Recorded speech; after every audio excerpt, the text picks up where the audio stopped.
normal ya, artinya air cukup. Dengan pasien Pak Yasin. Yasin.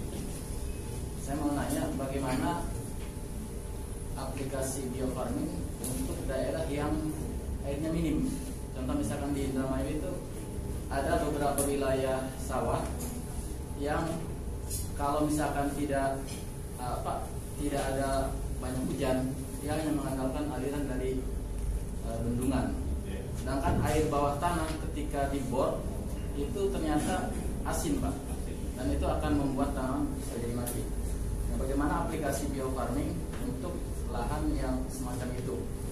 Yang kemudian yang pertanyaan kedua, kalau di daerah yang normal, apakah bisa diterapkan untuk 3 kali panen, Pak?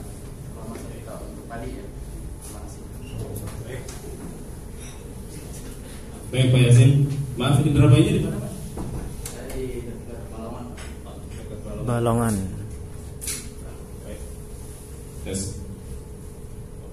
Minta satu lagi lobet baterai. Baterainya gitu, satu lagi. Ambilin aja. Terdengar, insya Allah terdengar Pak ya. Harusnya ada Ini 2. namanya budidaya Pak ya. Prosedur penggunaan pupuk kita sesuai jadwal. Kalau di awal ketika aplikasi air nggak ada ya sulit. Ini kan harus dibantu dengan air. Hanya harus ingat Pak, padi itu tanaman air atau tanaman butuh air? Tanaman butuh air. Tapi Indramayu luar biasa. Waktu banjir tahun 2014 kalau nggak salah, itu petani protes akhirnya lagi terendam banjir 1 lutut itu pada nanam. Itu sampai berita nasional. Kebetulan pupuk kami di Indramayu alhamdulillah, walaupun dulu masih program pemerintah ke kedelai, tapi banyak petani yang pakai ke padi. Yang menariknya ada padi yang sudah terendam sampai 2 minggu, hasilnya masih bagus. Yang lain sudah kurang bagus lah. Nah tentang air itu tetap dibutuhkan, Pak, diperlukan untuk tanaman. Insya Allah asalkan diawali waktu olah tanah, kemudian tanam pertama airnya mencukupi, kesananya insya Allah dia lebih kuat. Dia mampu menjaga istilahnya seperti menjaga kelembaban dalam tanah. Insya Allah di dalam tanah itu dibuat dapur pupuk sendiri, bisa ke sana. Karena seperti saya tadi ceritakan di awal kejadian di Pusaka Jaya, tanah sudah belah, kita bisa panen bagus, yang sebelahnya belum waktunya panen. Gitu ya. Jadi kembali pertanyaan kedua untuk 3 kali panen.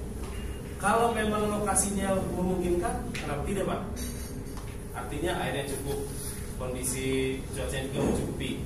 Karena untuk budaya pertanian ada beberapa faktor yang ikut menentukan. Benih bagus, pupuk tidak bagus hasilnya? Tidak bagus. Benih bagus, pupuk bagus, alamnya tidak mendukung, sama juga permasalahan. Benih bagus, pupuk bagus, alam bagus, tapi SDM-nya tidak mengikuti apa yang kami sarankan, hasilnya pun tidak akan maksimal. Jadi 2 ini harus diperhatikan. Jadi ada 4 faktor. Di lapangan kadang-kadang Pak Win, kita udah sesuai dengan arahan nih. Bagaimana? Ya saya balik tanya, benihnya bagaimana? Apalagi di padi ini banyak beredar benih beras bersertifikat. Tapi faktanya di lapangan saya pernah main di Bansos 4 tahun kurang lebih, banyak permainan Pak. Sangian Sri saja apa mampu untuk menyiapkan benih dalam suatu program untuk satu negara? Nggak bisa Pak. Nah, jadi Sangian Sri kami pun sudah diuji di Sangian Sri, di balai, di breeding centernya.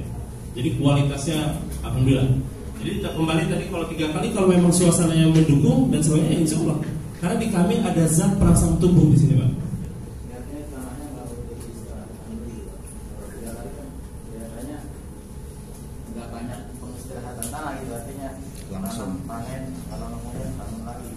Ya, kalau itu kembali ke budidaya.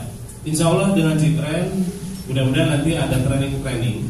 Sebetulnya ada beberapa program dari pemerintah yang insya Allah bisa meringankan beban petani. Contoh, tanam salibu, atau kalau bahasa Sunda turia. Ada yang udah tahu Pak salibu? Jadi sekali tanam bisa untuk 3 kali panen atau sampai 5 kali panen.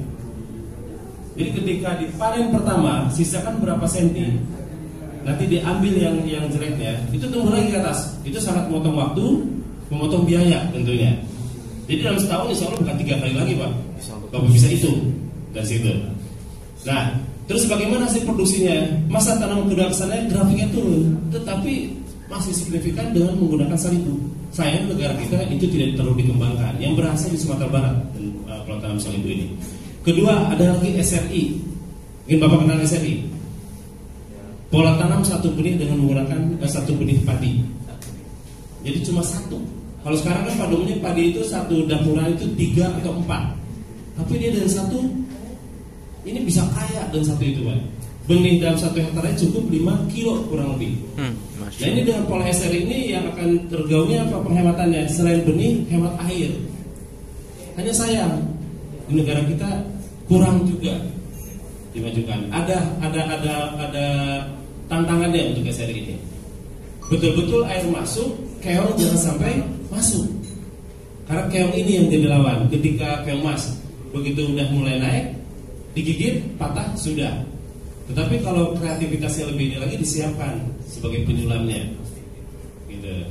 Jadi ada berapa pola dalam budidaya. Insya Allah nanti mungkin materi-materi disiapkan, ada seminar-seminar seperti itu Pak ya. Menarik untuk datang mitra-mitra kita nanti dari para petani. Wah, budidaya yang enak, yang apa namanya ringan biaya. Apa nih? Insya Allah kita bantu pemerintah dengan kita jalankan dengan G-Drive. Itu Pak mungkin pertanyaannya. Yang lain? Yang lagi?